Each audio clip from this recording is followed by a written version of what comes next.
નમસ્કાર દર્શક મિત્રો, બ્રેકિંગ ન્યૂઝમાં આપનું હાર્દિક સ્વાગત છે. આપ જોઈ રહ્યા છો ગુજરાત ન્યૂઝ 24. સરસ્વતી તાલુકાના ઉપજ બજાર સમિતિમાં ચેરમેન અને વાઇસ ચેરમેનની ચૂંટણી પ્રક્રિયા ચૂંટણી અધિકારીની ઉપસ્થિતિમાં યોજવામાં આવી હતી, જેમાં સરસ્વતી એપીએમસીના ચેરમેન તરીકે લાલજીભાઈ દેસાઈ અને વાઇસ ચેરમેન તરીકે ભરતભાઈ જોશીની વરણી કરાતા તેમના સમર્થકોમાં શુભેચ્છા અને ખુશીની લાગણી જોવા મળી હતી.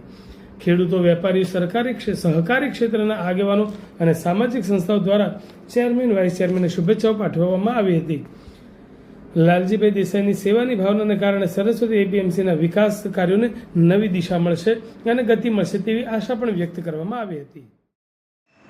સરસ્વતી એપીએમસીની 11 તારીખના દિવસે જે ચૂંટણી હતી એમાં ચેરમેન તરીકે ભારતીય જનતા પાર્ટીએ જે મારી નિમણૂક કરી છે એ નિમણૂક બદલ અને વાઇસ ચેરમેન તરીકે મારા ખાસ મિત્ર એવા ભરતભાઈ ગોપાલભાઈ જોશી સરિયદની નિમણૂક કરી છે એ બદલ અમે ભારતીય જનતા પાર્ટીના શીર્ષ નેતૃત્વ અને પાટણ જિલ્લાના ભાજપના મોવડી મંડળના તમામ સંગઠનના કાર્યકર્તાઓ અને સંગઠનના પદાધિકારીઓ તથા કાર્યકર્તાઓનો ખૂબ ખૂબ આભાર વ્યક્ત કરું છું.